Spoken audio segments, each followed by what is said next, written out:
पौराणिक मान्यता के अनुसार नंदी असल में शिलाद ऋषि के पुत्र थे और शिलाद ऋषि थे ब्रह्मचारी।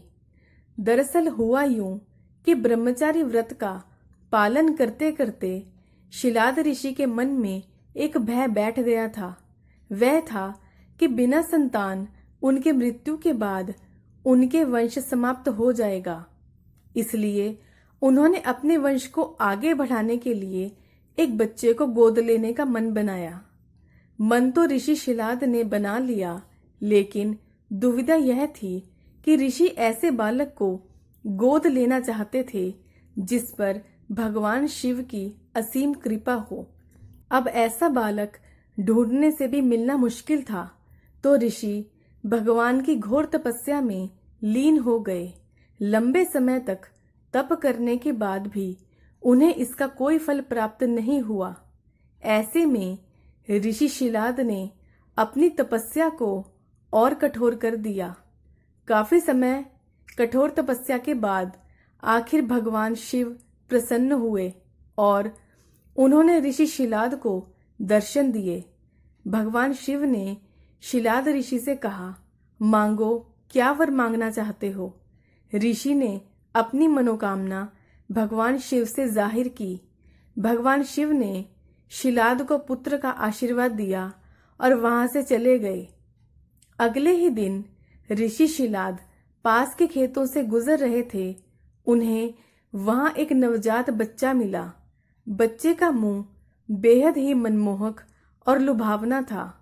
ऋषि बच्चे को देख बहुत खुश हुए और यह सोचकर इधर उधर देखने लगे कि इतने प्यारे बच्चे को इस हाल में यहाँ कौन छोड़कर चला गया।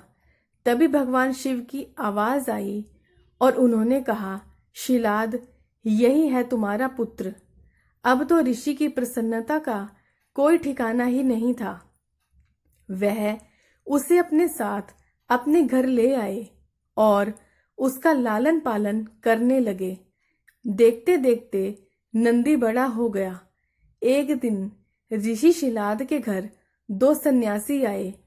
ऋषि शिलाद की आज्ञा से नंदी ने दोनों सन्यासियों का खूब आदर सत्कार किया, उन्हें भोजन कराया।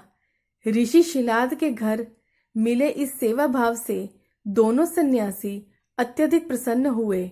उन्होंने ऋषि शिलाद को दीर्घायु का आशीर्वाद दिया, लेकिन नंदी, जिसने इतने मन से उनकी सेवा की थी, उसके लिए एक भी शब्द नहीं कहा। सन्यासियों द्वारा ऐसा किए जाने पर ऋषि को आश्चर्य हुआ।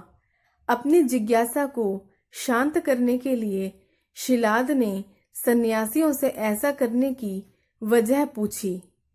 तब सन्यासियों ने बताया कि आपके इस पुत्र की आयु बहुत कम है, इसलिए हमने इसे आशीर्वाद नहीं दिया। नंदी ने सन्यासियों की बात सुन ली। नंदी ने अपने पिता से कहा, आपने मुझे स्वयं भगवान शिव के आशीर्वाद से पाया है, तो मेरे इस जीवन की रक्षा भी भगवान शिव ही करेंगे। आप इस बात की बिल्कुल चिंता न करें। इतना कहते हुए नंदी भगवान शिव की आराधना में लग जाता है। अपने पिता की तरह नंदी ने भी भगवान शिव को प्रसन्न करने के लिए कठोर तप किया। फलस्वरूप भगवान श्री प्रसन्न हुए और नंदी को बैल का मुख देकर अपना सबसे प्रिय वाहक बनाया। इस प्रकार नंदी भगवान शिव के सबसे प्रिय वाहन बने और समाज में उन्हें पूजनीय स्थान भी मिला। यही वजह है कि भगवान शिव की आराधना से पूर्व उनके प्रिय नंदी की पूजा की जाती है। दोस्तों, आपको मेरी कहानी पसंद आए तो प्लीज मेरे चैनल को सब्सक्राइब करना ना भूलें। वीडियो को लाइक करें, शेयर करें। धन्यवाद।